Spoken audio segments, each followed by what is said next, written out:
Hola, ¿se me escucha? Sí, Hola Agustina, ¿qué tal? ¿Qué Hola, profesor, ¿cómo está? tal? ¿cómo está?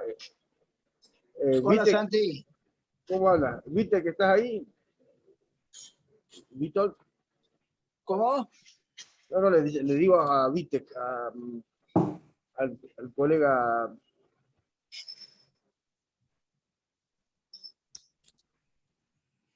que tiene un problema de conexión, que está en Jalapa. Bueno, esperemos un segundito para que termine de llegar la gente. Sí, ahí te iba a preguntar, he preparado una presentación, no sé si la podré compartir. Sí, claro. Yo Hace te mucho que no uso Zoom, así que habilito. estoy como... Dale. Bueno, sí, sí, yo solo te pongo acá que para compartir. Cualquiera puede compartir. Eh,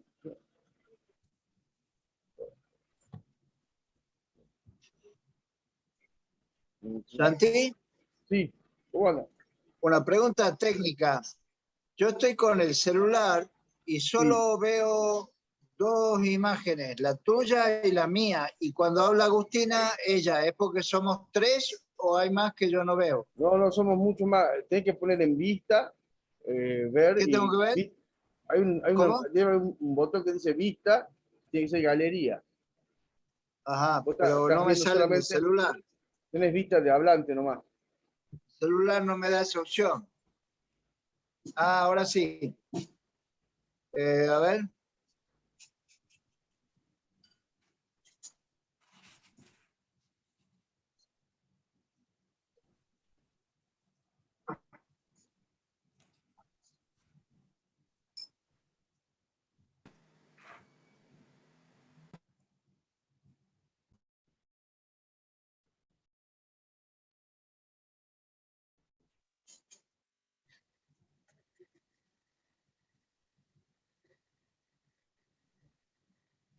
Y está, bueno, hasta Giselle, también una colega, compañera.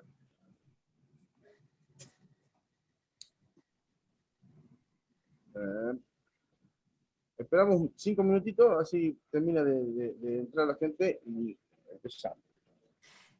Santi, ¿has habilitado para que Sí, ahí me va. dice que...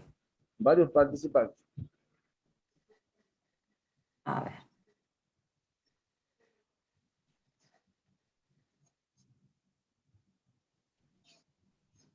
Va. ¿ahí se puede? ¿Se ve? Sí, se ve perfecto. Bien. El Zoom es mejor en eso para mí, ¿no? Que el El, Meet. el Meet puede El Meet ser. tiene esa pestaña, una cosa más rara.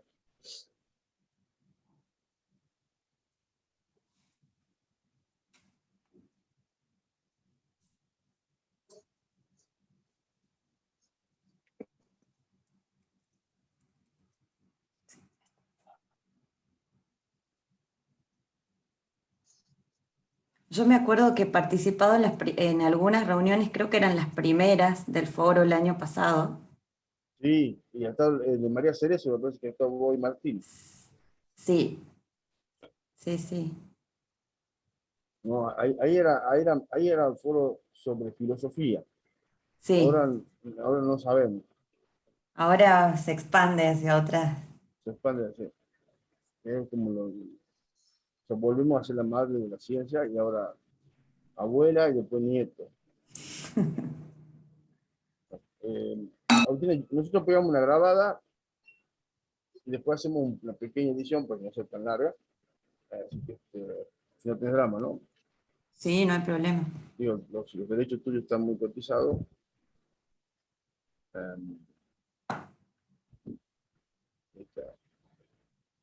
Eh, Vitek,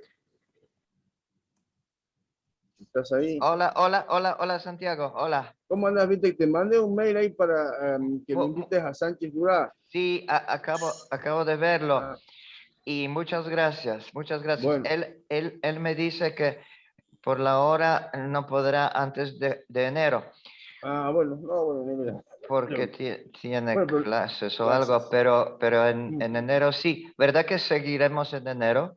No creo. Hasta diciembre llegamos Vitec y después seguimos en marzo. Hacemos el ciclo lectivo. Ah, seguimos en marzo. Casi que ustedes tienen las vacaciones, tienen, digamos, pero acá tenemos como cambiado el, digamos, el formato. Y acá tenemos las vacaciones largas, ¿verdad? Enero, febrero, marzo. Ajá, ok. Así que sí, yo me parecía como que lo estaba invitando a unirse y yo dije que estamos cerrando en noviembre y principio de diciembre las últimas reuniones de este año. Ujú. Y Entonces, luego por en eso marzo. y luego Ok. marzo. Por eso, si quieres sumarlo, sería bueno que antes de que cerremos, Sí, pueda sumarse. sí. O sea, escuchar, bueno, no sé. Que lo que le escuchó de él está muy bueno. Pues lástima, lástima. El seminario, mi seminario favorito, se va a Bueno, terminar pronto. no, bueno, pero somos zombies, undead. Volvemos, Volveremos, sí. volveremos. Bueno, me parece que no hay mucha más, más o menos este grupo, no hay muchos más tampoco, ¿no? Pero pensaría que en un ratito se suma Cristina, seguramente, y Héctor, no sé si, pero como no tengo el chat, capaz que ellos ya se han excusado o algo así, así que me voy a fijar en un minutito. ¿Ya? Bueno, entonces, eh, la presentamos entonces a Agustina Garnica. Muchísimas gracias por estar aquí. Ella es doctora en filosofía y su tesis doctoral justamente trabajó este asunto del materialismo histórico y el problema de la ecología, dirigida por Alan Rush, que está acompañándonos aquí a escucharla. Y bueno, así que le agradecemos muchísimo. Ella de la Universidad Nacional de Tucumán, de la Facultad de Filosofía y Letras. Ha tenido becas y ha tenido distinciones de todo tipo, así que es un gran gusto que nos acompañe y además tiene la calidez y la profundidad que uno quisiera tener. Muchas gracias, Agustina. Te cedo la palabra y la imagen. Bueno, muchas gracias Santiago por la invitación, un gusto estar. Y gracias también a los que se han unido a la reunión. Algunos saludaban por el chat, así que bueno, es un gusto que estén. Sí, como decía Santiago, mi tema de tesis ha sido bueno, el materialismo histórico y la relación con el medio ambiente, el concepto de naturaleza, dentro de lo que yo he llamado paradigma marxiano clásico. Pero para esta charla yo he preparado una presentación, digamos, un poco diferente a lo que ha sido la defensa de la tesis, porque me parecía que el contexto era distinto. Y el motivo también de encuentro era diferente, así que voy a concentrarme sobre todo en Marx, porque siempre es un gusto, es más un gusto leer a Marx, pero también es un gusto hablar sobre Marx. Así que va a estar como más centrada en eso la charla o mi presentación. Por supuesto que yo la he preparado como para darla de corrido, pero sin ningún problema me pueden interrumpir o preguntarme algo, yo me detengo y podemos hacer de esa manera. Sí uso la presentación porque para no perderme como en el universo de lo que fue la tesis y lo que fue todo el tiempo que trabajé sobre el tema. Cuando uno piensa en Marx, ¿no? Asocia su figura, asocia su pensamiento, su filosofía, algunas ideas, ¿no? A ver, por ejemplo, no sé si no la puedo leer porque quiero minimizarme, así la leo. Ahora sí. Ideas como el modo de producción de la vida material condiciona el proceso de la vida social, política y espiritual en general. No es la conciencia del hombre lo que determina su ser, sino por el contrario, es el ser social lo que determina su conciencia. Otra frase es: la historia de las ideas es una prueba palmaria de cómo cambia y se transforma la producción espiritual con la material. Las ideas imperantes de una época han sido siempre las ideas propias de la clase imperante. Son frases, son ideas que uno asocia, ¿no? Inmediatamente a Marx cuando estudia filosofía, y estas al menos han sido las primeras ideas con las que yo me he encontrado cuando me encuentro con la figura de Marx en mi carrera. Y por supuesto que me impacta mucho, porque si uno estudia filosofía y entiende que la filosofía es parte de algo así como la vida espiritual de una sociedad, y escucha, digamos, y lee en estas ideas de Marx que la filosofía y las formas ideológicas en general están de alguna manera condicionadas, cuando no determinadas por lo material, y por lo tanto están limitadas en su capacidad de acción, es un poco impactante, ¿no? Entonces uno se pregunta qué tan emancipador es el pensamiento, o dónde queda la función liberadora de la filosofía que uno a veces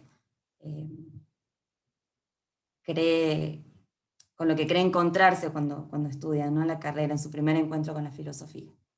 Entonces, estas primeras ideas me llevan como a la lectura de lo que ya son, bueno, algunos clásicos, y me quedo, de alguna manera, digamos, mi interés se queda como prendido de la cuestión de la ideología. Esa cuestión me lleva a estas lecturas, a las lecturas de algunos clásicos y referentes del problema de la ideología en el marxismo occidental. Sería más cerca de los estudios culturales, digamos, que de las epistemologías críticas o de la filosofía de la ciencia, ¿no? O sea, más cerca de la crítica de las ideologías. Y en ese momento busco la dirección de Alan Rush, que en ese momento era profesor de filosofía de la ciencia, estudioso de Marx y de Gramsci y de lo que, bueno, él llama los filomarxistas. Y acordamos, digamos, negociamos un posible tema de tesina de licenciatura y trasladamos el foco de atención del problema de la ideología a la cuestión de la ciencia. Y ahí comienza para mí un derrotero académico, digamos, que arranca con la tesina de licenciatura, pasa por mi participación en algunos proyectos de investigación. Después conseguimos, con la dirección también de Alan Rush, la beca interna doctoral de CONICET, con el tema El materialismo histórico y sus nuevos desafíos, examen crítico de los marxismos ecológicos, y en la reformulación del plan de tesis, vamos hacia un nuevo título, digamos, y finalmente la tesis doctoral que defendí el año pasado tiene el título de Materialismo histórico en medio ambiente, paradigma marxiano clásico, los nuevos materialismos. Cuando empiezo a estudiar Marx, ya teniendo en vista la tesis y todo el proceso que sería el desarrollo de la beca, me encuentro con algunos libros que me gustaría mostrar sus tapas, aparte porque, bueno, creo que todos somos también amantes de los libros y nos gusta ver las tapas, y eso no podemos como evitar pensar en el objeto.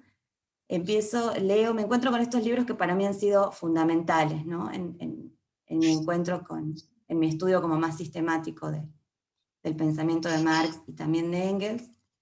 No sé si se ven bien ahí. Algunas son dos biografías, y después ensayos sobre algún aspecto o algún momento de la biografía de Marx. Y me gustaría decir un par de cosas sobre la biografía de Isaiah Berlin, que a mí es un libro que me gusta muchísimo, que la primera edición es de 1939, es un clásico, que también tiene muchos elementos de discusión, pero me gustaría detenerme ahí porque me parecía como interesante empezar esta charla con esos elementos que, digamos, son centrales en el pensamiento de Marx, más allá del problema de la naturaleza o del medio ambiente, ¿no? Berlín dice que si tuviéramos que considerar a Marx una figura de la filosofía política, diríamos que se diferencia de todos los teóricos revolucionarios y reformadores que aparecieron desde la modernidad hasta su época, porque esos filósofos sostenían que lo correcto era como afirmar qué deseaba uno que el mundo fuera, para considerar después, a la luz de esto, cuánto debía conservarse del edificio social y cuánto había que condenarse en él. Entonces, finalmente uno estaba obligado a buscar cuáles eran los medios más eficaces para llevar a cabo la transformación que se pretendía, ¿no? Y Marx, en cambio, nunca, no tenía simpatía por esta idea, ¿no? Es decir, estaba de alguna manera convencido desde bastante temprano en su biografía que la historia humana estaba gobernada por leyes que no pueden ser alteradas, digamos, por la mera intervención de individuos empujados por un ideal. Entonces, frente a la idea, al planteo de un ideal propio de la filosofía política moderna, si se quiere, él plantea la búsqueda de los medios para conocer cuáles son las leyes de movimiento de la historia, ¿no? Y esto lo hace muy temprano porque hacia 1945, digamos que ya había completado esta primera parte de su programa de investigación, es decir, ya había estudiado la economía política, que era lo que le interesaba conocer, y se había familiarizado con esas famosas leyes de evolución de la sociedad. Y ya había llegado a la conclusión de que la historia de la sociedad es la historia del hombre que procura el dominio de sí mismo y del mundo exterior por medio de su trabajo creador, y que este trabajo creador es siempre social. Entonces, esta actividad, este trabajo se encarna en las luchas de clases, la actividad de estas leyes de evolución se encarna en las luchas de clases opuestas, y esto, digamos, la sucesión de victorias de una clase sobre otra es lo que después se lee como cierto avance de la razón en la historia de la humanidad. Eso es lo que Berlín dice, y en esto se acerca a otras lecturas sobre Marx, que me parecía importante como traerlo al principio como algo elemental de su pensamiento, ¿no? Que no podemos obviar más allá del aspecto de la filosofía de Marx que tratemos de leer o de discutir.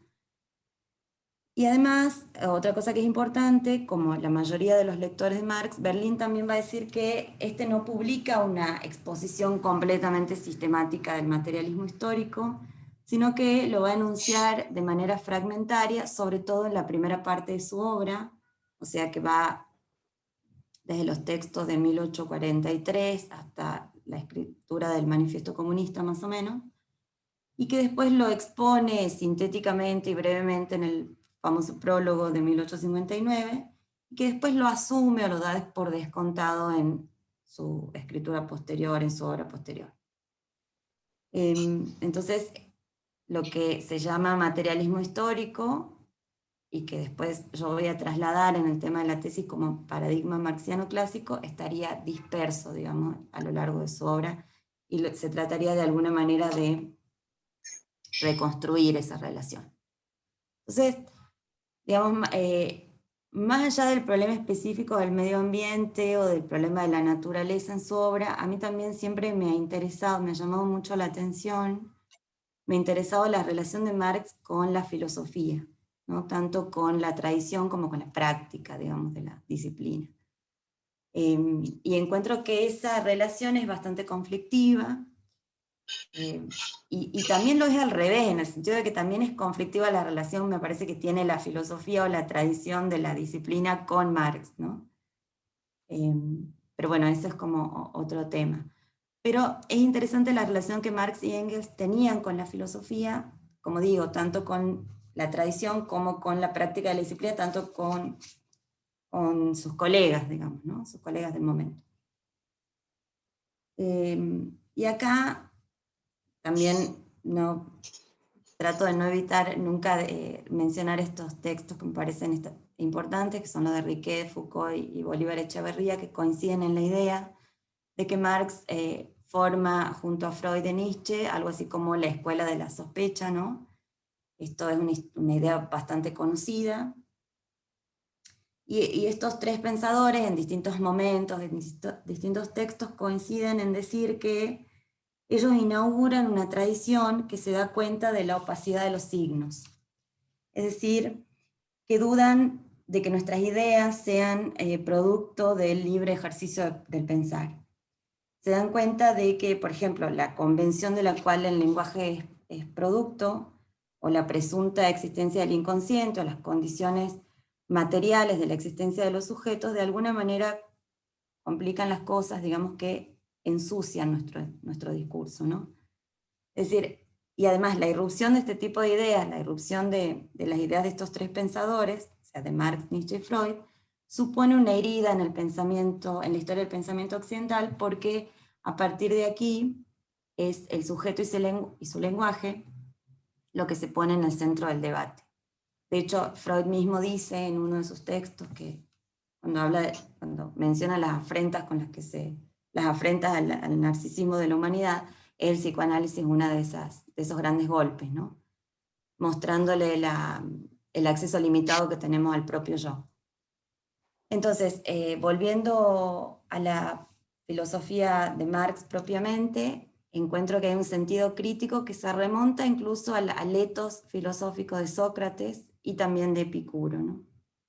Además, la carrera, digamos, intelectual, podríamos decir, académica de Marx, comienza y se frustra rápidamente, pero comienza con la escritura de su tesis doctoral sobre la filosofía materialista de la naturaleza de Epicuro y Demócrito. Entonces, es interesante cuáles son las diferentes aristas de la relación de estos filósofos con la filosofía.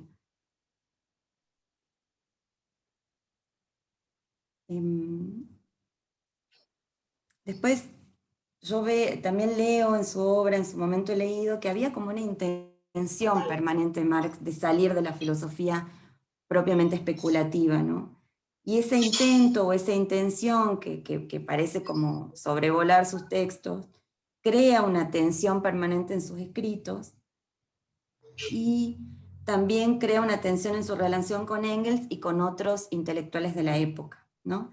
Y esa tensión es, además para mí, el origen del interés que Marx tiene por la ciencia.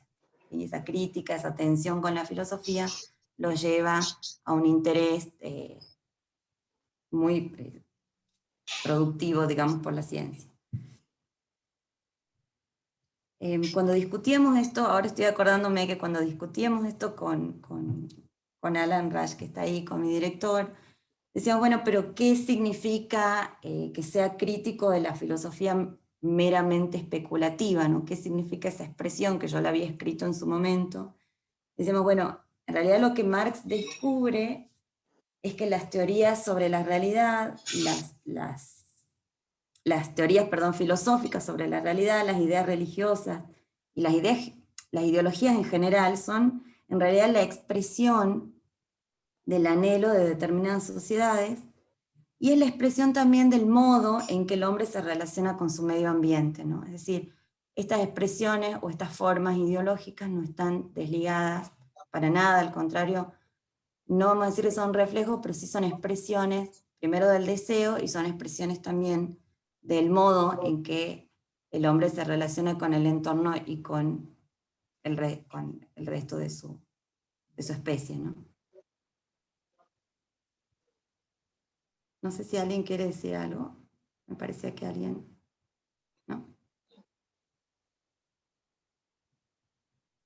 Bien, sigo entonces.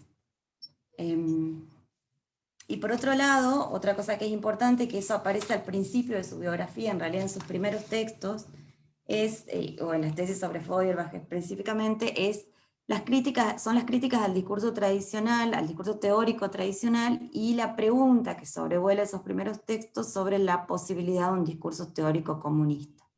Es una intención o es una pregunta que después me parece que desaparece en sus textos de madurez, ¿no? Es como una inquietud de juventud o algo así, digamos, ¿no? en sus textos. Volviendo ahora sí al tema de la tesis y como a nuestro tema de investigación, al aspecto que hemos trabajado de Marx y también de Engels, considerando que son inseparables en algún sentido, la tesis tenía por título Materialismo histórico y medio ambiente, el paradigma marxiano clásico y los nuevos materialismos. Y aquí, antes de detenernos, está ahí marcado, señalado resaltado paradigma marxiano clásico, porque es algo sobre lo que me gustaría que discutiéramos. En principio yo voy a presentar como mi propuesta y quizás sea un punto sobre el que podamos discutir, porque me parece que el término paradigma es un término que conocemos, los textos de dónde viene también, entonces quizás sea un buen punto de discusión. Cuando planteamos el tema de la tesis, planteamos, por supuesto, como todo plan de investigación, algunas hipótesis, que yo las planteo después de hacer una lectura, por supuesto, del corpus o de un conjunto de textos que hemos elegido como centrales.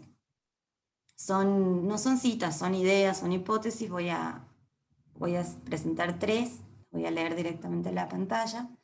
La primera es que en los primeros textos de Marx y Engels, la cuestión de la naturaleza aparece en el estudio del materialismo filosófico antiguo, y la cuestión del medio ambiente está, por un lado, en la indagación sobre el empeoramiento de las condiciones de vida de las mayorías trabajadoras, y por otro, en el problema de la propiedad privada de los bienes naturales.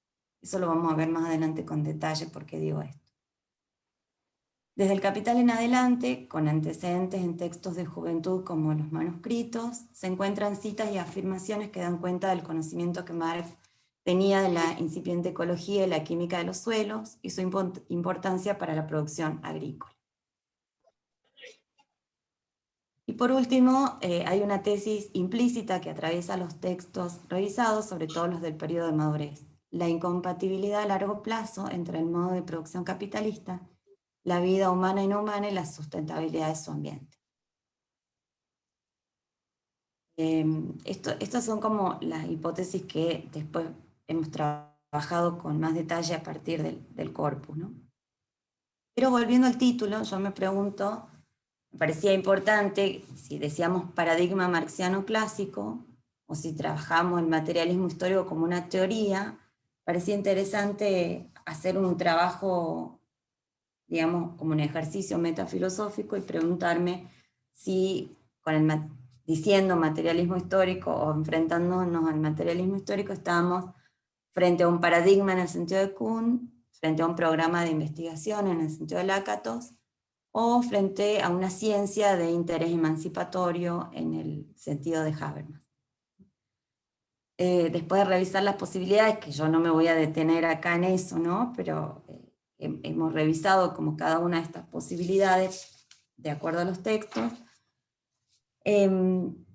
Digo que el materialismo histórico es efectivamente una filosofía de la naturaleza, es también conocimiento, o pretende ser conocimiento de interés emancipatorio, es también un programa de investigación con desarrollos tanto progresivos como regresivos, pero concluyo que para el problema, digamos, para el análisis del problema de la naturaleza, es conveniente aplicarle al materialismo histórico el concepto de paradigma. Y para justificar esto vuelvo a Kuhn, que siempre es importante, nunca está de más, a la estructura de revoluciones científicas, y encuentro en este texto, por un lado, distingo, digamos, la teoría de las revoluciones científicas, que se refiere sobre todo a la historia de la física, que es una forma de leer la historia de la física y las ciencias naturales, pero encuentro también el concepto de paradigma que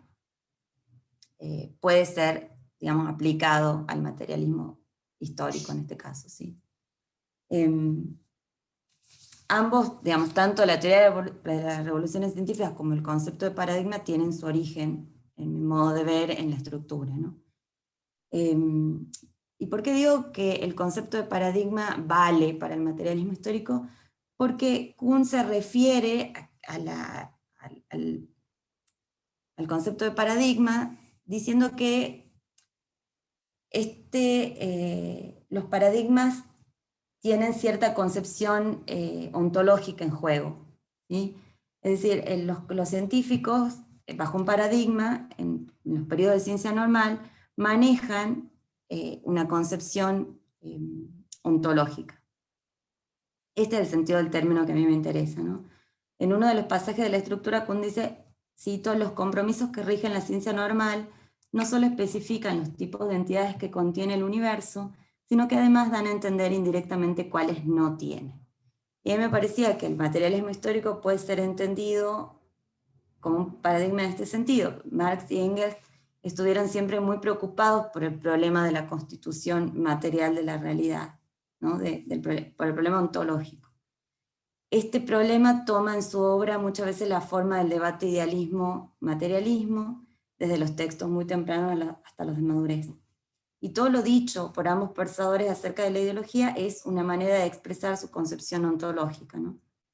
Incluso sus ideas de tipo epistemológicas que sugieren la integración de las ciencias naturales y sociales se asientan sobre una ontología que ve al hombre como parte de la naturaleza y al mismo tiempo como un ser creador. Esto es interesante porque desde la perspectiva de estos pensadores, de Marx y Engels, el hombre es un ser creador en el sentido que transforma la naturaleza, pudiendo producir incluso objetos no previamente existentes en ella, y en esto es algo que hemos conversado mucho con Alan Rush, como por ejemplo textos religiosos o científicos, obras de arte, nuevos ordenamientos sociales, es decir, lo que producen no solamente son objetos visibles, resultado de la producción industrial, sino es mucho más amplia la idea de que produce o la idea de que crea, ¿no? Un sujeto creador. Y decimos que en el corpus de Marx y Engels hay un paradigma fragmentado, como decía Berlín, como yo lo citaba al comienzo, está disperso, y requiere, por supuesto, para ese estudio una especie de reconstrucción que, bueno, va a depender de quién reconstruya, ¿no? Siempre de quien encuentre esos fragmentos, ¿no? Siempre. Yo voy a presentar 6 como postulados, digamos, más que postulados, como proposiciones que darían cuenta como de esos fragmentos, de ese paradigma fragmentado, que no son citas, sino son ideas que en algunos casos se repiten en diferentes textos de diferentes momentos, tanto de Marx como de Engels, o textos escritos en coautoría. Digo que la existencia de la materia y el surgimiento de la vida no humana son previos al surgimiento evolutivo de la especie humana. Desde que el hombre se incorporó como parte constitutiva de la naturaleza, ya no se lo pudo separar más que teóricamente de su entorno. El trabajo o actividad vital consciente es, en primer lugar, un proceso entre el hombre y la naturaleza y es común a todas las formas de sociedad. El metabolismo es, por un lado, intercambio orgánico, intercambio de energía al interior de las células de un organismo, y por otro, intercambio socioambiental, proceso de producción de las condiciones del metabolismo orgánico. El término metabolismo aparece en algunos de los textos, lo vamos a ver más adelante, pero mi modo de ver formaría parte como de este paradigma, ¿no? De este modo de entender y de esta concepción ontológica. Los hombres, por la necesidad que tienen de sostener en el tiempo su propia vida, generan formas sociales con sus correspondientes relaciones de propiedad, explotación y o cooperación, y necesidades y respuestas específicamente humanas, tales como la ciencia, la poesía o la política. El hombre no puede emanciparse de las necesidades que le impone su propio cuerpo, siempre inmerso en un proceso evolutivo. La emancipación no es la liberación en tal sentido, sino la emancipación de los modos opresivos de explotación de la naturaleza humana y no humana. Estos fragmentos o estos elementos de ese paradigma fragmentado los encuentro en el corpus que hemos armado para la tesis, que va de la tesis doctoral de Marx, que es del año 1841, como les decía, sobre la diferencia entre la filosofía democristiana y epicúrea de la naturaleza, hasta el texto de Engels de la dialéctica de la naturaleza, ¿no? Pasando por textos periodísticos de juventud, por una crónica sobre la situación de la clase obrera en Inglaterra, que es la de Engels, por el manifiesto, y por el prólogo a la contribución a la crítica de la economía política, ese texto de 1859 que citaba como muy al comienzo. A riesgo de que se vuelva un poco engorroso, a mí me parecía como importante detenerme en esos textos para mostrar cuáles son los elementos de la problemática de la naturaleza y o del medio ambiente que aparecen en cada uno. En en la primera intervención de Marx sobre el problema de la naturaleza de su propia tesis doctoral, desde un lugar sumamente académico, digamos, y de análisis filosófico muy fino, ahí Marx retoma las preguntas, parece muy interesado, digamos, en las preguntas fundamentales de la filosofía, tales como cómo está constituida la realidad, cómo es posible la diversidad, el movimiento y la transformación de lo que es.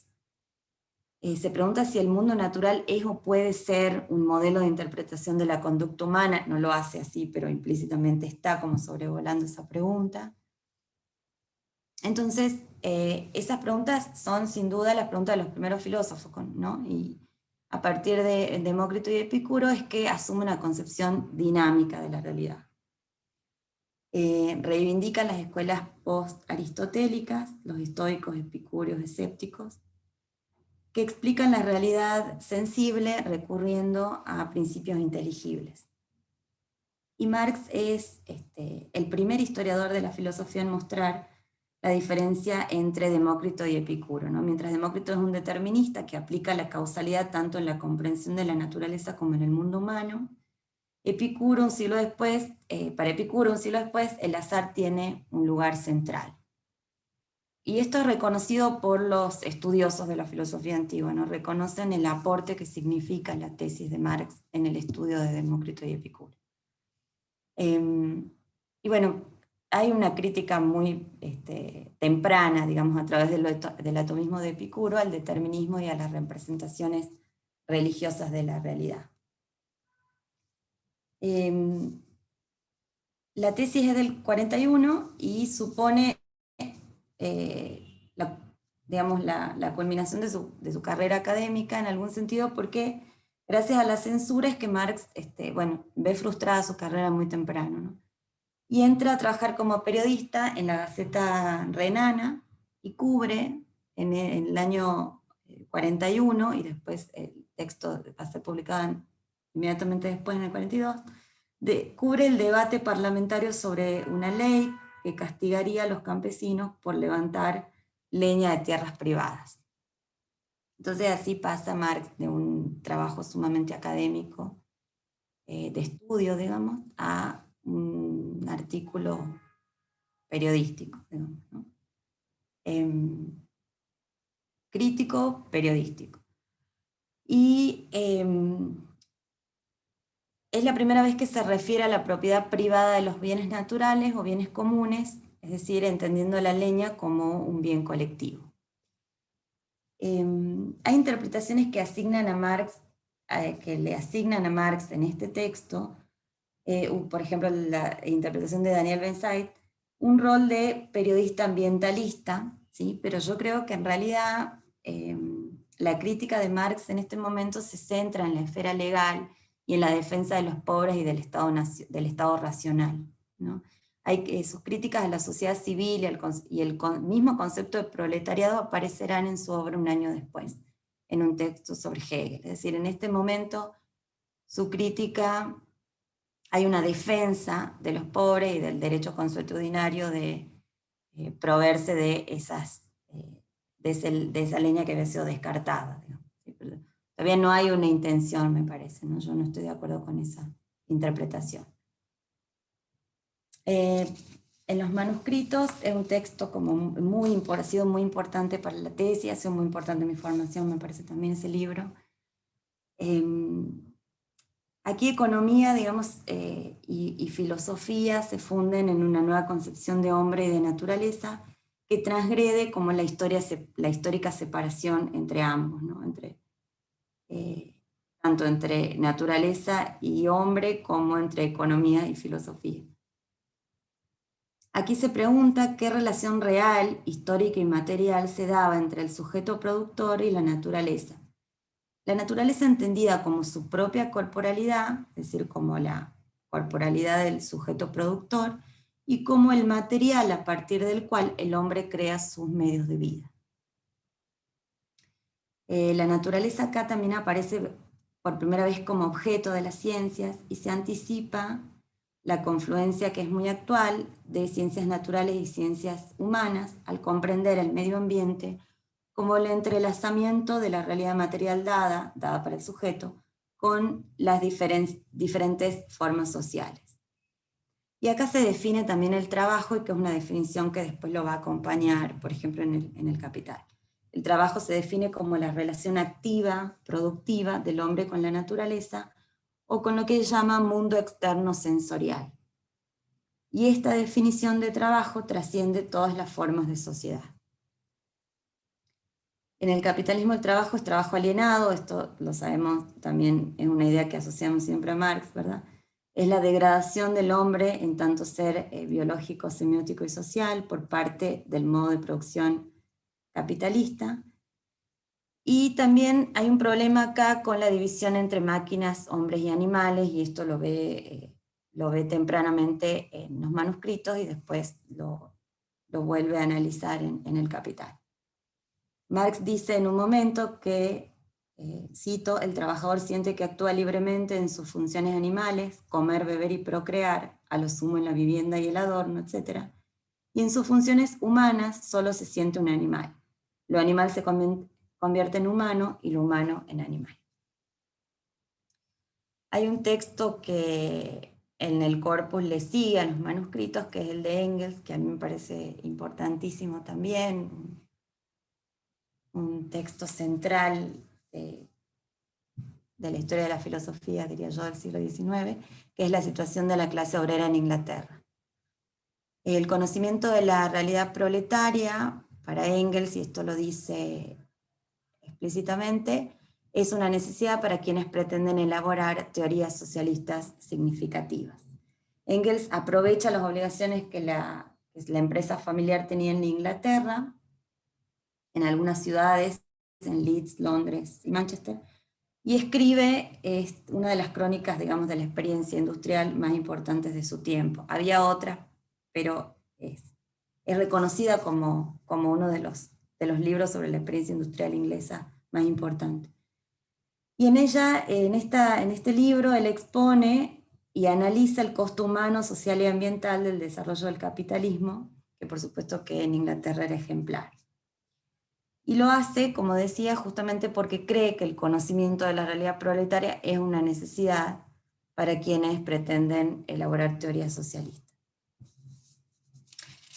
Bueno, hace un breve recorrido histórico antes de hablar de la situación específicamente, y dice que el proletariado surge con la introducción de las máquinas, cuyo funcionamiento depende de las fuerzas naturales. Y bueno, va a decir que las condiciones medioambientales de los trabajadores, la concentración urbana de la población y la combustión contaminante generan una atmósfera física y social que es el retorno a la guerra de todos contra todos, ¿no? Lo dice con estos términos y me parece que también muestra su crítica como a la filosofía política moderna en esto, ¿no? Bueno, se ha interpretado que digamos, se podría interpretar que aparece acá una especie de crimen contra la naturaleza, ¿verdad? Pero lo que Engels dice explícitamente es que la sociedad burguesa comete un crimen contra el proletariado, aún no contra la naturaleza humana. Digamos, la naturaleza aquí aparece solo en su carácter de fuerza activa, ¿no? Él está se está concentrando en las masas trabajadoras justamente, y todavía no se habla de delitos ambientales, o todavía, digamos, no, en términos contemporáneos se diría delitos ambientales y ese tipo de cosas, pero me parece que en este momento no se refiere a eso, ¿no? Y bueno, finalmente en el Capital, Marx muestra muy bien cómo la división del trabajo en sus grandes géneros, agricultura e industria, y la división en cada uno de estos géneros, tienen como base una división fundamental, que es la división entre ciudad y campo. Esto ya lo habían dicho antes en el manifiesto, y lo repiten ahora, y lo estudian en más detalle. Y acá dice, donde más evidente es el poder ejercido por el hombre a través del conocimiento es en la agricultura. dice Marx, ¿no? Acá se reemplaza la figura del campesino propietario por la del asalariado y los métodos tradicionales y comunales de explotación son reemplazados por la aplicación consciente y tecnológica de la ciencia. Y es aquí en El Capital donde Marx se anticipa las problemáticas contemporáneas en un pasaje que se cita mucho en las nuevas lecturas del marxismo con esta perspectiva, digamos, ambientalista, y la voy a leer. Cito: todo progreso de la agricultura capitalista no es solo un progreso en el arte de esquilmar al obrero, sino a la vez en el arte de esquilmar al suelo. De esquilmar el suelo. Todo avance en el acrecentamiento de la fertilidad de este durante un lapso dado, es un avance en el agotamiento de las fuentes duraderas de esa fertilidad. Entonces, sostiene que la agricultura capitalista supone una destrucción de las fuentes de toda riqueza. Y acá es interesante que no lo he visto como comentado o estudiado, al menos en los textos críticos, el rol ambiguo que ocupa las ciudades desde el punto de vista ecológico y político. Porque Marx muestra cómo el movimiento revolucionario, este movimiento revolucionario de la agricultura con la aplicación de la ciencia o la agricultura capitalista, supone o provoca la migración masiva de pobladores rurales hacia centros urbanos. Y esto es interesante porque por un lado concentra la fuerza motriz histórica de la sociedad, pero por otro lado perturba el metabolismo entre el hombre y la tierra, es decir, dice Marx, el retorno al suelo de sus elementos constitutivos, aquellos que han sido consumidos por el hombre bajo la forma de alimentos y vestimenta, retorno que es condición natural eterna de la fertilidad permanente del suelo. Entonces, de alguna manera, esta migración masiva perjudica ese metabolismo, pero desde un punto de vista político, la concentración urbana fortalece la capacidad de resistencia del proletariado urbano, mientras que debilita a los trabajadores rurales en un sentido político. Y acá vuelve a aparecer, y acá aparece, como les decía hace un rato, el término metabolismo, ¿sí? El trabajo aparece como intercambio orgánico y al mismo tiempo, como aparece en otros textos, como actividad que define una clase. El metabolismo es, como decíamos, por un lado metabolismo orgánico, es decir, el proceso de intercambio de energía al interior de una célula, de todo organismo, y es también el proceso de intercambio, el proceso que, digamos, las condiciones socioambientales en las que se genera ese metabolismo orgánico, ¿no? O sea, es metabolismo orgánico y metabolismo social o socioambiental.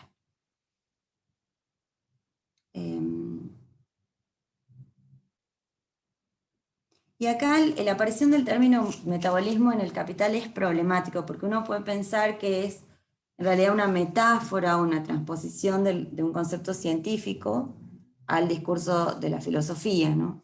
A modo de metáfora. Pero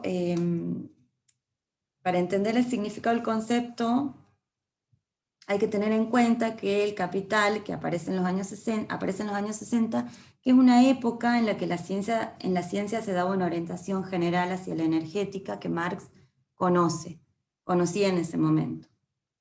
Y acá seguimos a Machado Arauz cuando hace esta distinción entre el metabolismo orgánico y el metabolismo socioambiental, y se lo puede entender en un sentido metafórico cuando hablamos de metabolismo socioambiental, pero también en un sentido estrictamente científico.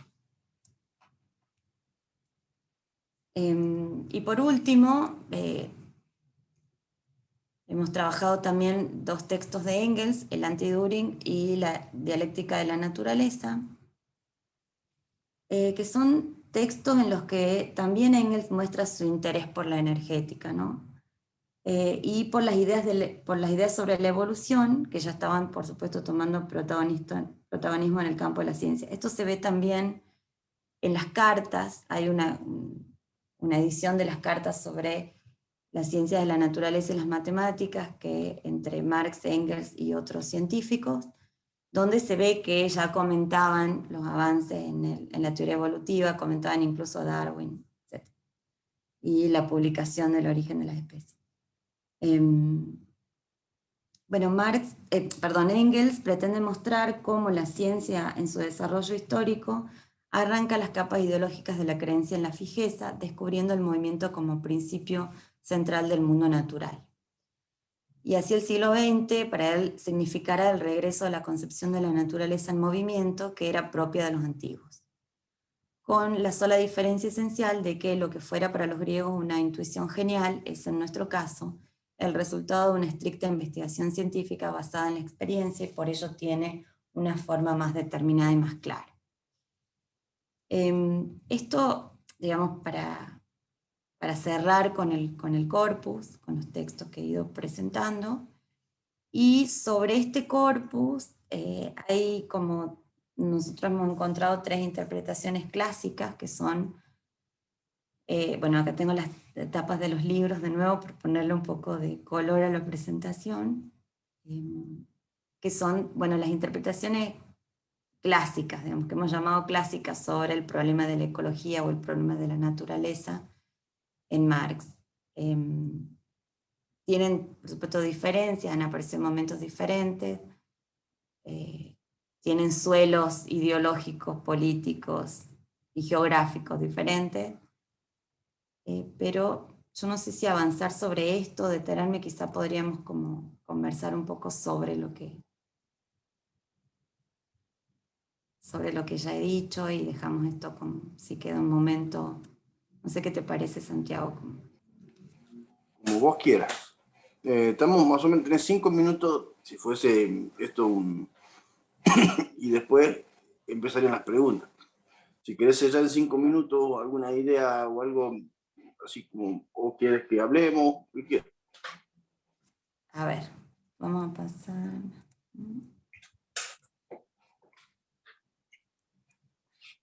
Yo lo dejaría ahí y vamos a las, porque sería como entrar en otra. Parece que podríamos conversar sobre lo que...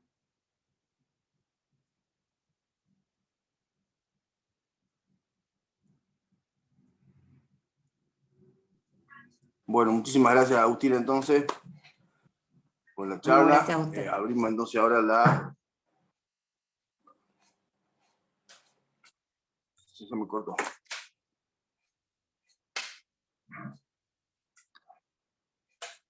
Abrimos entonces la pregunta. Tenemos tenemos un poco más de media hora para hablar, así que...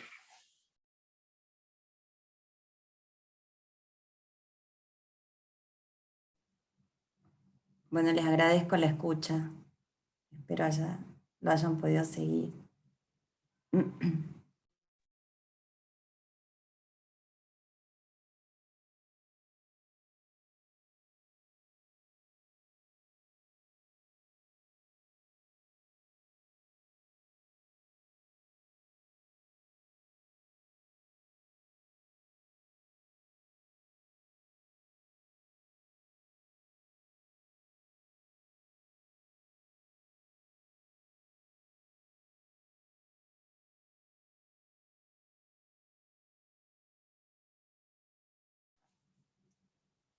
No se te escucha, Santiago. ¿Qué está hablando?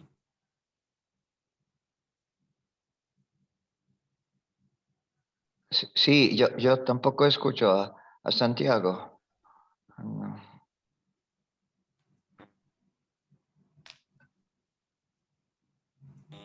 Dale, Vite. Sí, Santiago, yo no te escuché. No sé por qué.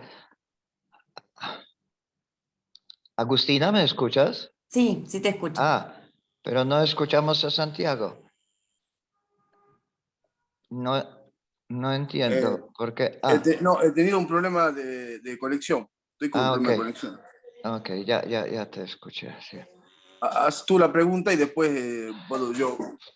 Sí, muchísimas gracias, ¿no? Por tu charla, muy interesante. Hay varios incógnitos, ¿no? En esto y en el marxismo en general y la lectura de Marx. Entonces, yo entiendo tu encantamiento, ¿no? En involucrarte en las interpretaciones, porque hay muchas cosas que interpretar en Marx. No está todo dicho claramente ni directamente. En este sentido, sí es una filosofía de sospecha. Yo tengo tres, bueno, preguntas. La primera pregunta tiene que ver con una interpretación que muchos marxistas, ¿no? Dicen, no, esta interpretación es muy superficial, ¿sí? Muy superficial y esquemática. Pero luego, si buscamos cuál es realmente la posición de Marx, es muy difícil buscar algo profundo en lo que parece superficial. Lo que parece superficial, que luego Gramsci lo supera con su concepción de ideología, es precisamente el concepto de ideología y el concepto de materialismo histórico entendido como determinismo. ¿Sí? O sea, todos sabemos que según Marx la base determina la superestructura, la base son las relaciones de producción y fuerza productiva, y la superestructura es, sí, es nuestro pensamiento, el fruto de nuestro pensamiento. Entonces, pues mi primera pregunta es ¿cómo tú, ves una manera de interpretar este determinismo? Si estás de acuerdo con esta interpretación, para muchos superficial, o no, o hay algo más tras esto. Y con esto se relaciona la segunda pregunta. La palabra determina, no tiene un significado claro, ni en español, ni en alemán, ¿sí? Entonces, tú puedes entender tal vez otra cosa, ¿no? Pero supongamos que es una determinación causal. Si es una determinación causal, surge el problema siguiente. Si la base determina la superestructura, entonces lo que dice Marx ahora es parte de la superestructura o no es parte de la superestructura. Porque si lo que dice Marx es parte de la superestructura y la base determina la superestructura y la base es capitalista, entonces significa que las ideas de Marx son las ideas capitalistas, ¿sí? O por lo menos que son producto de capitalismo. Reitero, empero que este problema del determinismo no fue resuelto, según mi conocimiento, que puede ser imperfecto, pero dentro del marxismo no se han encontrado respuestas claras, ¿sí? Las respuestas sobre este tipo de determinismo. En la carta, por ejemplo, de Engels a Joseph Bloch, 1890, después de la muerte de Marx, Engels dice, sí determina, pero en la última instancia. ¿Sí? Lo que no explica gran cosa. Y la última pregunta, si tú ves algunas semejanzas, porque muchos han sentido esta tentación de ver las analogías entre Wittgenstein y Marx. Si tú ves algunas semejanzas. Sí, muchas gracias. Muchas gracias. Bueno, gracias por las preguntas. Bueno, el problema del determinismo es un problema, ¿no? Que sí, creo que no está resuelto. Creo que yo en varios momentos digo condiciona y o determina determina o condiciona en gran medida y determina en última instancia, ¿no? Creo que eso es como esta respuesta de Engels en la carta a Bloch que mencionaba. Creo que condiciona en gran medida. No creo que sea condiciona en gran medida pero a mí me gusta señalar la paradoja, y ahí voy a tu segunda pregunta, la paradoja que implica el mismo pensamiento de Marx, porque él sostiene que las ideas por sí mismas, al menos no solamente las ideas, y no solamente el individuo con sus ideas, puede efectivamente cambiar algo de la realidad, solamente empujado por un ideal, ¿verdad? O sea, las ideas filosóficas, políticas, no cambian por sí solas determinados aspectos de la realidad. Pero al mismo tiempo, esta idea, la idea de Marx, es una idea que sí ha cambiado la realidad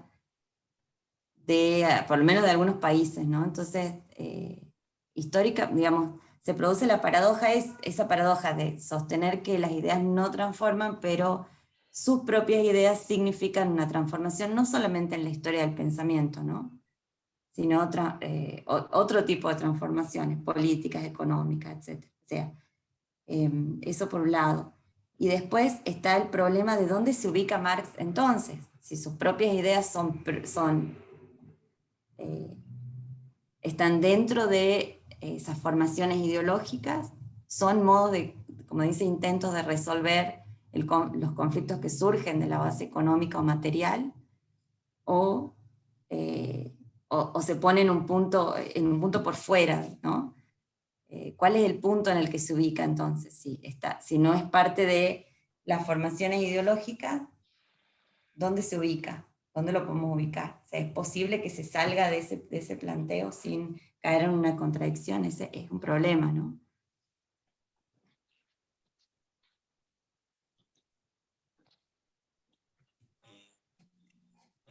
Bueno, ¿me escucha ahí? Sí. Wittek tiene además a favor suyo de que es polaco, entonces y ha vivido, digamos, ¿sí? Digamos, el discurso o ¿sí?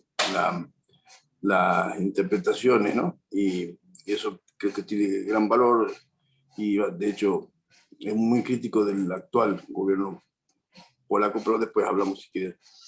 Yo que te iba a decir que lo que estaba yo trabajando un poco ahora era el asunto este que se conoce como la cancelación del futuro, o sea, la lenta cancelación del futuro como una idea de que a partir del desarrollo tecnológico, de alguna manera ya no hay una especie de penetración, ¿verdad? Y que eso implica que la capacidad creativa, la capacidad de nosotros de imaginar un futuro, está, digamos, simplemente, a ver, el futuro sería el presente en alta definición. Y eso, digamos, según los críticos tipo Zizek, ¿verdad? De ese estilo, sería es un horror porque evidentemente implica que no podemos, es una ideología que hace que nos instauren un presente, digamos, irrevocable, ¿no? Toda esta cuestión de de que no hay alternativa, ¿sí? Dentro de esa cuestión de la cancelación del futuro, que es una cuestión, digamos, o sea, Mark Fisher y todo esto depresivo, ¿no? Que se canceló el futuro suyo. Esto viene, por ejemplo, dice, bueno, si uno escucha a Amy Winehouse, es lo mismo o sea, que cualquier persona, si uno trae un músico del 95 acá, va a decir, ¿y esto es lo que hay? Como diciendo, no han hecho nada. Bueno, pero aparece la ecología. ¿De qué manera? Como casi lo irrepresentable, porque si hay algo que no conoce esta idea, ¿sí? Esta ideología de la cancelación del futuro, es que, bueno, esta famosa expresión es más fácil pensar el fin del mundo que el fin del capitalismo. Entonces, de alguna manera la ecología aparece como un monstruo ahí para digamos, el cambio climático, los desastres. ¿Por qué? Porque imprimen a la agenda un reloj. Entonces yo te quería preguntar cómo, teniendo en cuenta o pensando digamos, la cuestión del marxismo en el sentido de, bueno, de una emancipación, ahora, ¿cómo podría pensarse ese futuro en el cual, digamos, hay un reloj, ¿verdad? Y que de hecho si se puede o no revertir, y hay también una ideología, o hay, pareciera haber como un discurso que trata de una manera desmantelar esa idea de cambio climático, ¿sí? Como otras tantas ideas. Pero pareciera que imprime a la idea de futuro no una cancelación del futuro, sino el fin, ¿no? Entonces, ¿cómo entra ahí eso respecto a las cuestiones ecológicas? En este sentido, pareciera que habría que pensar, yo he leído tu tesis obviamente, nuevas formas de materialismo histórico. ¿Cuáles serían? Que no se asimilen al pasado, pero que al mismo tiempo puedan generar una idea de futuro, digo, por esta cuestión de que Marx no hace utopía o algo así, pero que puedan generar futuros, digamos, ¿sí? O por lo menos, no digo utopía, sino futuros reales, porque ya hay un futuro distópico, digamos, instalado, que sería digamos, el desastre ecológico, etc. ¿Sí? Entonces, como que a mí me parece interesante ahí. Dentro de todo, Fisher, por ejemplo, dice, el neoliberalismo ha hecho de lo imposible lo inevitable. Ha generado, ¿sí? Como una especie de genio que ha dicho, vos querés libertad, toma precariedad. Vos querés, te asusta el Estado, no hay Estado, no hay nada, no te preocupes. Es decir, de alguna manera es como una especie de sueño o pesadilla cumplida. Entonces yo te quería preguntar, bueno, esa inteligencia que han tenido de generar algo como, lograr esto como no hay alternativa, algo que sí había alternativa, ¿cómo se genera eso en términos, cómo se lo lee eso en términos de una ecología marxista o un marxismo ecológico que por ahí no sea determinista y no tenga los vicios que ha planteado Wittek, ¿no? O sea, ¿qué es el marxismo ecológico? Sí, ahí un poco tu pregunta, yo pienso en la última parte de la tesis cuando planteo como las alternativas, pero claro, es como, sería como una especie de tercera posición en el sentido de por un lado estaría esta cancelación del futuro, que es como el neoliberalismo, digamos, cancelando esa cancelación del futuro, no hay futuro posible o no hay futuro pensable. Por otro lado, la visión distópica del futuro y catastrófica en muchos casos. Y yo veía en las posiciones, digamos, que se reconocen, no sé si se reconocen, algunas se reconocen marxistas, pero en las posiciones que se reconocen como alternativas, al menos, una vuelta a la idea, por ejemplo, de territorio, ¿no? Y a la idea de pensar las sociedades no en términos de la sociedad, sino de pensar las comunidades, ¿sí? En vez de pensar la sociedad, se piensa en términos de comunidades, y de comunidades diferentes, hay como también un cambio de escala en esas posiciones, no sé si se entiende, o sea, la relación entre, que no puede ser la misma, digamos, no puede ser pensada la relación entre el hombre y su territorio de la misma manera en cualquier lado, digamos, no puede haber no puede haber generalidades en esos planteos. O sea, hay un cambio un paso de la noción de sociedad, por ejemplo, a la noción de territorio. Un cambio de la noción de naturaleza a la noción de territorio, o un paso de la noción de sociedad a la noción de comunidad. Entonces, pero semántico, digamos, no, eso es semántico, pero ¿cuál sería la característica? Sí, claro, bueno, es semántico, pero también supone que en realidad yo puedo pensar una comunidad en relación con su territorio, y en ese sentido es que puedo pensar un futuro que se circunscriba a esa sociedad con la relación con ese territorio. Entonces es semántico, pero también es, en términos de programa político, diferente. Como si yo no pudiera pensar en términos que vayan más allá de los territorios geográficos limitados por una comunidad. ¿Y quién va a limitar esa comunidad? Bueno, la propia comunidad. Es como la idea de la autodeterminación de las comunidades en relación a su producción, a su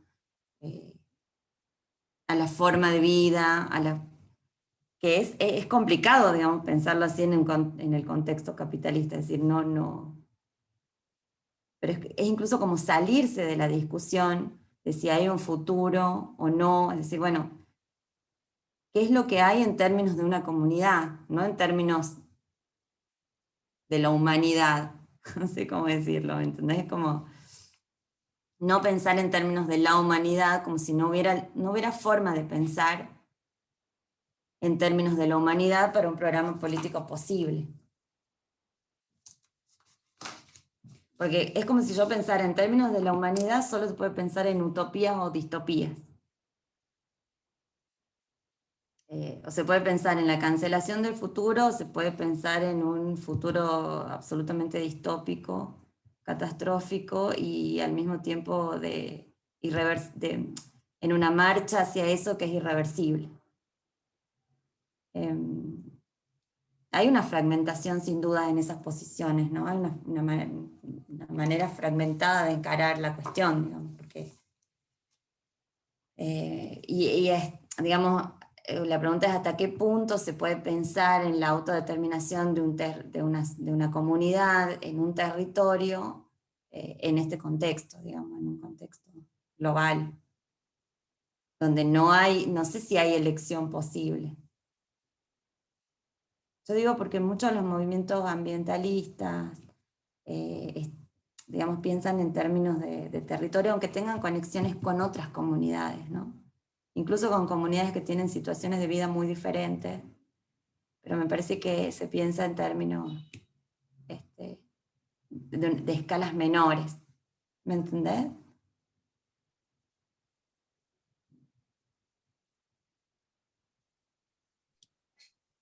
Gracias, Che.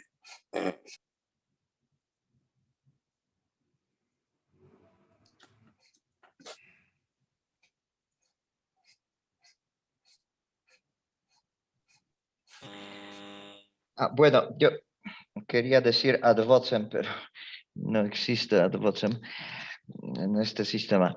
Pero sí, un poco continuando la pregunta y la duda de Santiago. La comunidad, porque eso en México se discute muchísimo, las comunidades indígenas y todo esto, en el contexto de movimientos ecologistas. Pero la duda muy grande es esta. Los movimientos comunitarianos, ¿sí? O si te refieres a las comunidades, no pueden ser ninguna alternativa para los cambios climáticos, por ejemplo, porque los cambios climáticos son globales. Sí. Entonces, ¿cuál sería una respuesta concreta desde marxismo frente a las amenazas totalmente globales? Porque las comunidades no pueden resolver ese problema. Y además, como dices, una comunidad decide acerca de su territorio. Y claro que las comunidades pueden decidir sobre profundizar la crisis ecológica. Como en Polonia se argumenta, ¿no? Que el más importante es el empleo de los polacos, sí, que los cambios climáticos.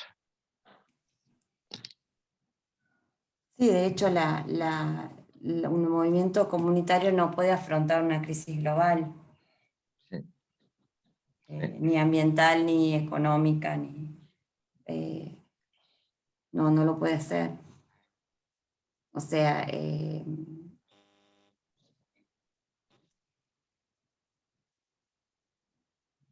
no lo puede hacer. Por eso digo, no es, digamos, como una respuesta, es salirse de alguna manera de la discusión. O sea, es no responder, no es una alternativa, sino que sería, bueno, poner la discusión en otros términos, digamos.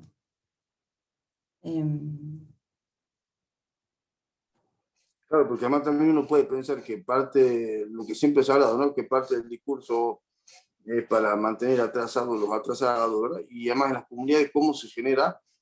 ¿Cómo se puede generar digamos, o sea, ahora tenés globalmente digamos, una predación. Ahora, después, si tuviese localmente la predación, ponerte de acuerdo en cambiarla, también es como un desafío. Y además de que se entiende, no sé yo, por la cuestión ecológica, fundamentalmente, creería yo que hay muchos matices. ¿Cuáles son los matices de eso? Por ejemplo, claro, lo que se te ocurra, ¿no? ¿Cuáles son esos matices? Porque yo podría pensar que hay ecologistas, digamos, reaccionarios prácticamente, digamos, ¿sí? O que muy unidos a una idea de quizá lo que planteaba Wittek ahí, de una especie de izquierda, de reaccionaria también, ¿sí? Como que siente el soplido de Dios que le dice que hay que hacer esto.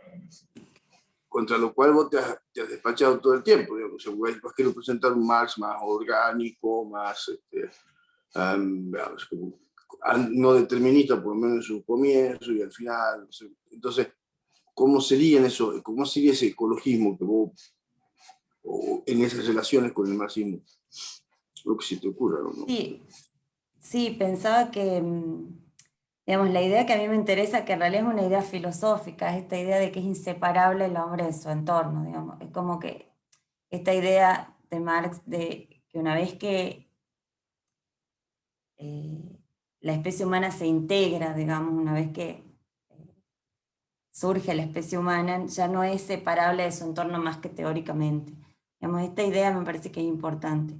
Es decir, cómo en realidad no puedo pensar en términos de individuo y entorno, sino que el individuo ya ha incorporado elementos del entorno y inevitablemente incorpora todo el tiempo elementos suyos al entorno.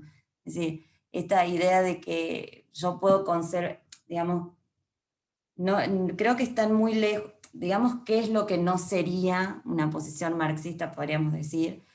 Posiciones conservadoras en el sentido de cierto, de conservar, de pretensión de conservar el entorno con la intervención, con la menor intervención posible del individuo, por ejemplo, ¿no?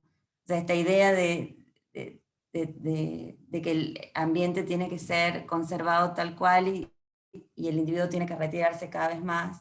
Me parece que eso no es posible y no sería una posición marxista, digamos. Me parece que la idea es cómo gestiona en realidad la comunidad ese vínculo que es inevitable, ¿no? Ese intercambio que es inevitable de su propio cuerpo, en realidad, de su propio organismo, con el entorno desde el punto de vista relativo, digamos, entorno para él, pero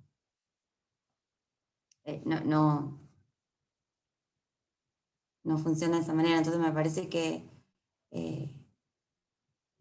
en términos marxistas se pensaría siempre el individuo como formando parte de ese supuesto medio ambiente, ¿no?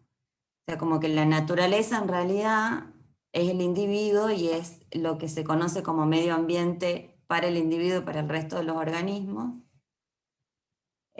Pero cuando hablemos de naturaleza no habría tal división, ¿no?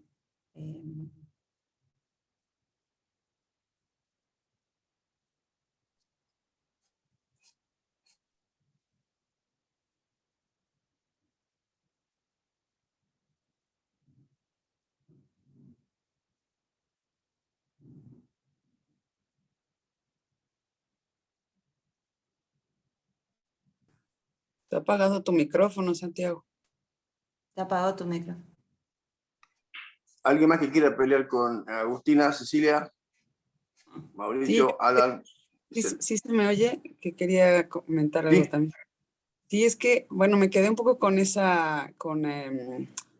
el tema de lo ecológico, me llamó mucho la atención desde el cartel. Es tu culpa por hacer carteles tan buenos y tan llamativos. Y pero me quedé con esa cuestión, ¿no? De lo ecológico, porque justo con lo que están diciendo ahorita al final, sí, parecería que no hay una división realmente entre el ser humano y la naturaleza y que es inevitable cómo se va a ir dando esta transformación. Sin embargo, cuando hacemos filosofía, eso es lo que a mí me llama la atención o lo que más me conflictúa un poco, ¿no? Cuando hacemos filosofía, sí vemos, sí hacemos estas distinciones, porque por ejemplo en filosofía de la ciencia, ¿no? O sea, como que nos queremos centrar en decir, bueno, yo cuando teorizo sobre ciencia, cuando teorizo sobre los efectos o en sociología, cuando teorizo sobre globalización, etcétera, etcétera, pues me quedo en esa parte teórica, que es exactamente lo que critica Marx, ¿no? Me quedo en esa parte teórica y ya no interesa si realmente se puede o no llevar a cabo eh, hacia, hacia las problemáticas concretas por ejemplo, de cómo ha afectado la presencia del ser humano en lo ecológico, ¿no? Al grado que podamos acabar con todo, ¿no? Con nosotros mismos, con todo. No sé si realmente eso es así o va a pasar o cuándo va a pasar, pero sí de pronto se asusta muchísimo, ¿no? Entonces, eso es lo que a mí más me preocupa, que cuando hacemos filosofía, cuando hacemos estas teorías, sí separamos completamente. Y entonces incluso he oído comentarios de filósofos de la ciencia o de científicos que dicen, no, no, el científico, o sea, el científico hace su trabajo, ¿no?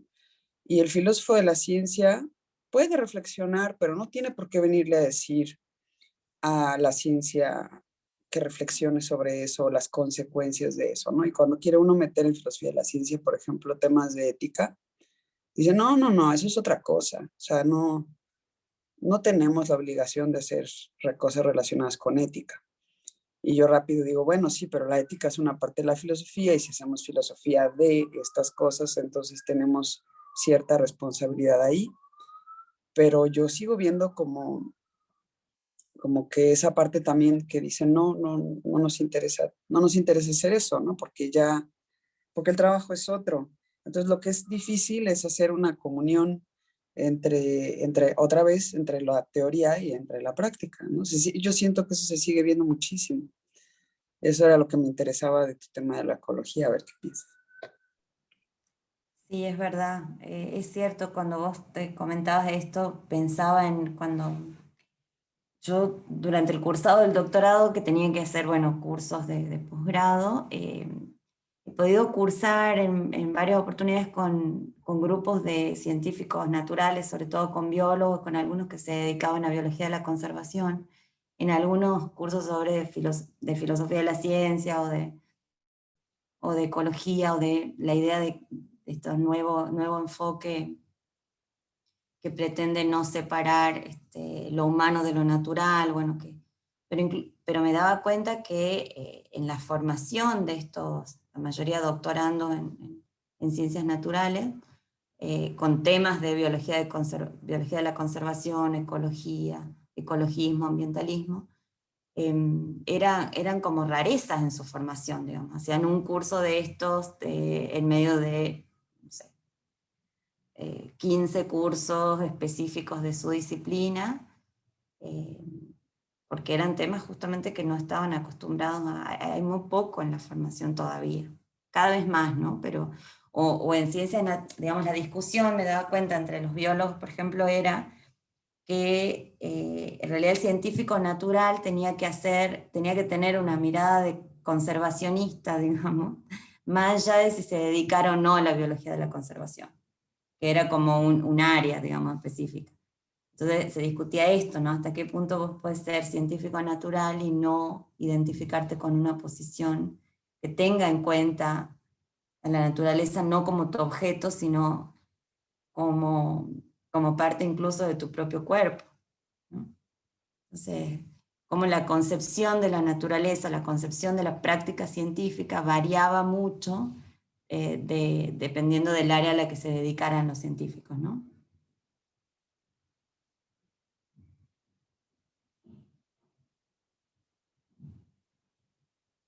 Después me parece que hay algo interesante en Marx que discutíamos cuando empezábamos a trabajar sobre ese tema. La pregunta de mi director, y una pregunta que a mí también me llamaba la atención mucho es, decíamos, bueno, si Marx estuviera en este momento, ¿qué es lo que estaría estudiando, ¿no? Porque en ese momento estudiaba energética, o sea, además de estudiar economía política, estudiaba los últimos avances en ciencias naturales y demás, entonces en la física. Entonces, digamos, lo que es interesante también es esa figura del filósofo interesado por áreas del conocimiento de la realidad que van más allá de la propia tradición de la filosofía, ¿no? Me parece que eso es algo también interesante del perfil de este filósofo, y que está en otros, por supuesto, pero me parece que es interesante cómo parte de su concepción filosófica es que no se puede estudiar solamente las ideas de una sociedad, tampoco se puede estudiar solamente las realidades de los individuos de la sociedad o de las comunidades, sino que también tienes que poder estudiar cuáles son las ideas científicas que circulan, porque en realidad son, en ese momento lo eran y son más ahora las que entran en acción, digamos, las que forman parte de la vida cotidiana de todos.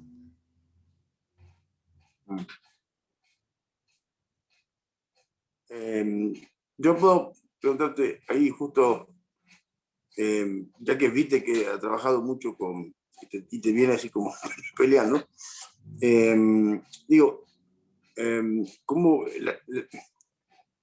hay mucha relación, digamos, quizá entre la cuestión de, más porque sea de comunidad, con la cuestión religiosa, ¿no? Sí. O sea, entonces como si fuese, no sé si estará bien o mal, pero como una especie de refundación, digamos, drástica de la cosmovisión, y eso no se puede no llamarle en cierto sentido religioso, y no es una imagen científica en un sentido quizá, no sé, te lo pregunto, en el sentido quizá de lo que entendía Marx, ¿no? Quizá, o sea que la visión que quizá, no sé, podría uno pensar ecológica, respetuosa, que eso tiene más que ver quizá con esa idea de alianza, ¿no? Y de como casi como de una... Creo que la naturaleza acá en Argentina tiene personalidad jurídica, o sea, hay como, es un sujeto de derecho, ¿no? Sí. Creo que acá se... Bueno, lo cual, de declaración, ¿no? Pero, digo, yo como que si fuese que hay como una especie de inevitable, ¿no? Así, no digo fetichización, pero sí cosificación o personificación, hay unos, digamos, procesos simbólicos, si quieres, ahí, ¿no? Son interesantes. ¿Cómo lo verías vos? Quizá hay culturas que son muy respetuosas de la naturaleza, pero siempre dentro de alguna cosmovisión, y en ese sentido creo de algún tipo digamos, de concepto religioso, le llamaríamos, ¿sí? Sí, y de hecho, ahora que lo decís me hace pensar que a mí siempre me ha incomodado mucho la idea de que la comunidad, me incomodó mucho que el término o el concepto de comunidad sea vinculado siempre a las comunidades campesinas o las comunidades que están fuera del área urbana, como si no hubiera comunidad en la vida urbana, digamos, ¿no? En las configuraciones urbanas de las ciudades. Parece que ahí también, por eso, yo pensaría también en repensar el concepto de comunidad, ¿no? Porque la comunidad primero está vinculado a lo religioso necesariamente, y por qué está vinculado también a la idea de lo que está afuera y también a la idea de la conservación, digamos, a la idea del rescate de cierto origen, ¿no es cierto? ¿Por qué no hay comunidad donde no hay una identificación, por ejemplo, con un pueblo originario, con un determinado territorio? También hay comunidad urbana donde se dan un montón de procesos diferentes, pero no lo hacen menos comunidad por no identificarse con las figuras religiosas de la comunidad. Capaz que ahí va lo que dice Cecilia también de la educación, porque uno tiene la idea de naturaleza del bosque. Claro, claro, sí, sí, sí, por eso digo, la naturaleza y las comunidades retiradas, digamos, siempre de los centros urbanos. Me parece que ahí hay una cosa para repensar y un motivo filosófico interesante también, ¿no? Pensar las comunidades urbanas y la relación con la naturaleza, porque no pueden no ser naturaleza porque estén en el centro, porque, no sé si se entiende, o sea, no hay menos vínculo con la naturaleza porque no seas parte de una comunidad rural y seas parte de una comunidad urbana. De hecho, el daño por ahí uno no lo ve, pero lo comete mucho más un habitante de Manhattan que un leñador, digamos, que a uno lo ve que está corriendo el árbol. ¿Alguien más que quiera sumarse al debate comunidad y de leñadores? Después también me pregunto, no, pensando en la pregunta de Wittgenstein y Marx, yo no es una, que me decía, Vítor, ¿es tu nombre? Creo que sí, ¿no? Me preguntaba si veía algún, cómo veía esta relación. Yo no he estudiado ese vínculo, pero sí pienso que no hay, tanto en Marx como en Wittgenstein, o a partir al menos de estos pensadores, ya no hay inocencia en el discurso, digamos, en el sentido que ya no se puede pensar cierta transparencia del discurso, cierta transparencia de las palabras. Me parece que ahí ya hay como un problema que ya no se puede, no se puede obviar, ¿no? La opacidad, digamos, del discurso, la opacidad de las palabras. Y la imposibilidad, obviamente, de salir por fuera de...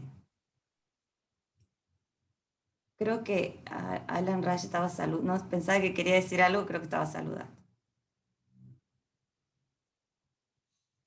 No se te escucha.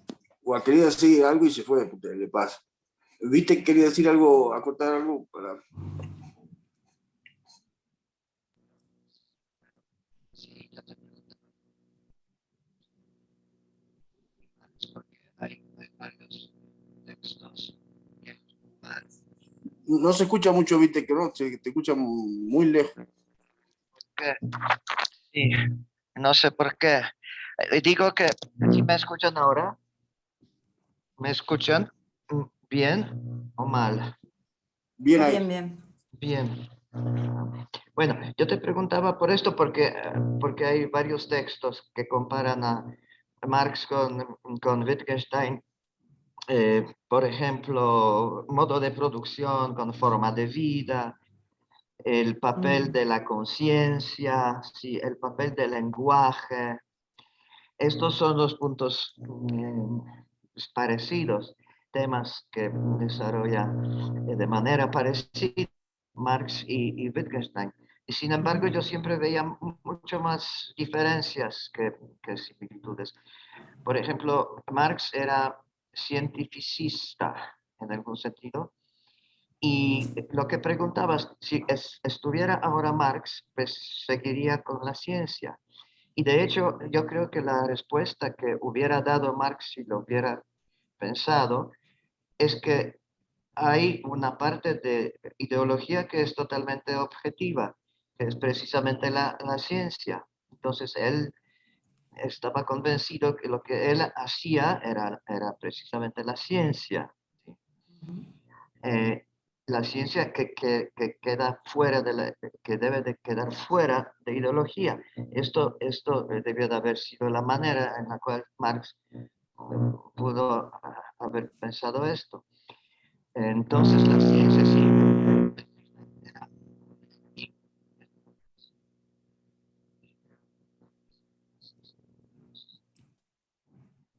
Colegas, Marx no. Además, Marx Viste que ahí al último estamos con mucha interferencia. Ay, ¿por qué? No tengo idea. Es que estoy arriba, donde no hay buen alcance de Ahí se internet. escucha bien.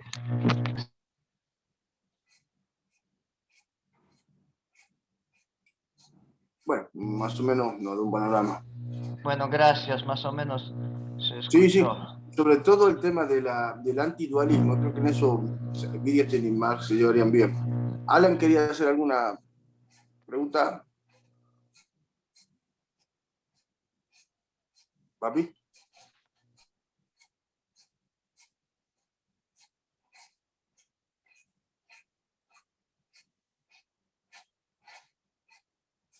Eh, Alan quería hacer alguna pregunta, papi. No, no.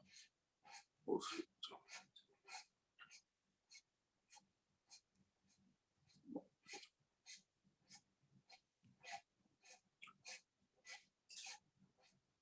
no puede ser tal. No, sobre todo en el tema de la crítica al dualismo, ahí donde, por ejemplo, Rubinstein lo toma, digamos, creo que lo toma bastante bien, y bueno, por supuesto con la idea de praxis, ¿no? Tiene la idea de esta cuestión de que en realidad en Wittgenstein no hay lenguaje puro, abstracto, sino que siempre está entretejido con las prácticas, creía yo también que con el entorno, o sea, como que no se puede dividir más que analíticamente eso, y en ese sentido podría usarse, obviamente, como vos dices, lo que vos llamas el fin de la inocencia, es la idea de que, digamos, se puede utilizar por la crítica ideológica, obviamente, la idea esta de Wittgenstein de retrotraer las palabras a su uso cotidiano, ¿sí? Se lo puede entender, algunos entienden como un quietismo y otros más bien como una especie de depurar. Capaz que más parecido a Feuerbach, en un sentido, no sé, estoy pensando en voz alta, pero sí hay muchas relaciones que no tienen por qué ser iguales, pueden ser que sean distintos, pero ayudan a pensar, ¿no? Y en ese sentido creo que es bueno leer y bueno, también Marx, este año se cumplieron 100 años del tratado. Marx, 18, el manifiesto es 48, o sea, también algo tiene que pasar en medio, ¿no? En el sentido, quizás lo que decía Gramsci, etc. Bueno, si me parece que estamos sufriendo la lenta cancelación del futuro, no. En verdad que muchísimas gracias, son muchos temas, además que ha ido libro por libro, entonces eso también nos ha ayudado a pensar, pero por ahí como que es difícil articular las preguntas para discutir, que no sean por ahí como sin tener las referencias, así que bueno, yo no sé si alguien tiene alguna pregunta más o algo más. De todo modo, Agustina queda ya aprendida el grupo de vuelta, y cuando quieras te puedes conectar, y todos tenemos, y te sumamos al WhatsApp, entonces ahí te pueden mandar los chicos y las chicas y los grandes nuestras críticas, halagos, insultos y todo eso que nos mandamos siempre. Bueno. Normalmente son laudatorios, y después por aparte te mandan los mensajes más como sustantivos, ¿no? Así que bueno, muchísimas gracias, Agustina. Muchísimas gracias a todos. Vos por la invitación y por quedarse. No, el próximo martes tenemos ya hablando del transhumanismo, de Jeremy Medero, va a exponer sobre este asunto del transhumanismo. Él está en Complutense de Madrid, él es, si no me equivoco, el director del Instituto de Epistemología o algo así, ¿sí? Ajá. Pero además como tiene muchísimas cualidades, y es un amigo, así que bueno, va a exponer el martes, y bueno, ya después les digo cómo ir continuando, o ustedes pueden proponer, por supuesto, aquí a este espacio distintas opciones, ¿no? Bueno, muchísimas gracias a todos, a vos y a los que todos. se conectaron, a los que siempre se conectan. Muchas gracias. Chao, Gracias chao, a Mauricio. ustedes. Chao, Chao, Santiago. chao, Chao, gracias, Agustina. Sí, Agustina, gracias.